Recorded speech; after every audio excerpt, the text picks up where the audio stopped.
ایک عرب مسلمان لڑکی لندن میں زیر تعلیم تھی۔ ایک دن وہ اپنی سہیلی کے کسی تقریب میں گئی۔ کوشش کے باوجود وہ وہاں سے جلدی نہ نکل سکی۔ جب وہ اس فنکشن سے فارغ ہو کر نکلی تو رات کافی دیر ہو چکی تھی۔ اس کا گھر دور تھا۔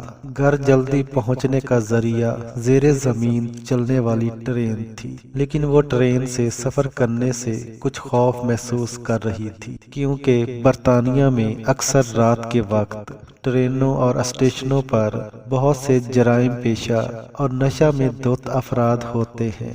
آئے روز ٹی وی چینلز اور اخبارات میں یہاں ہونے والی وارداتوں کا تذکرہ موجود ہوتا ہے۔ چونکہ اس لڑکی کو زیادہ دیر ہو چکی تھی اور بس کافی وقت لے سکتی تھی، اس لیے اس نے بہت سے خدشات و خطرات کے باوجود ٹرین میں جانے کا فیصلہ کر لیا۔ یہ بات پیش نظر رہے کہ یہ لڑکی دیندار نہیں بلکہ بہت زیادہ آزاد خیال اور لبرل تھی۔ جب وہ اسٹیشن پر پہنچی تو یہ دیکھ کر اس کے جسم میں خوف کی ایک لہر دوڑ گئی کہ اسٹیشن بالکل سنسان ہے، صرف ایک شخص کھڑا ہے جو حلیے سے ہی جرائم پیشہ لگتا تھا۔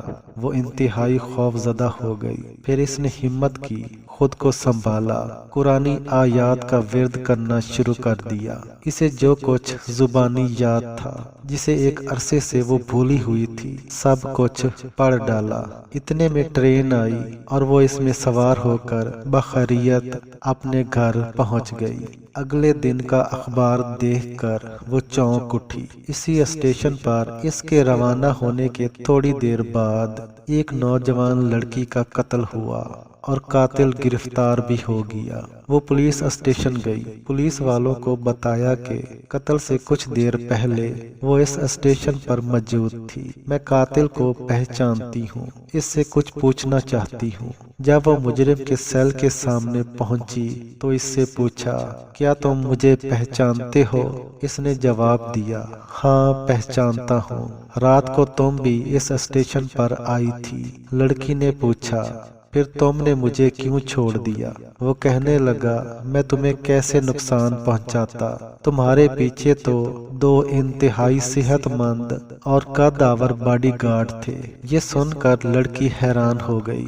اسے یقین ہو گیا کہ قرآن کی آیتوں کا ورد کرنے کی وجہ سے اللہ کی طرف سے اس کی حفاظت کی گئی۔ وہ واپسی پر اللہ کے تشکر اور احسان مندی کے جذبات سے مغلوب تھی۔ اللہ کی مدد اور نصرت پر اس کا بھروسہ مزید بڑھ گیا تھا، اور اگر ہم اپنے دل کی گہرائیوں سے اللہ کو پکاریں اور اللہ کی تائید و نصرت پر بھروسہ رکھیں تو ہم اللہ کی رحمت سے کبھی محروم نہیں رہ سکتے۔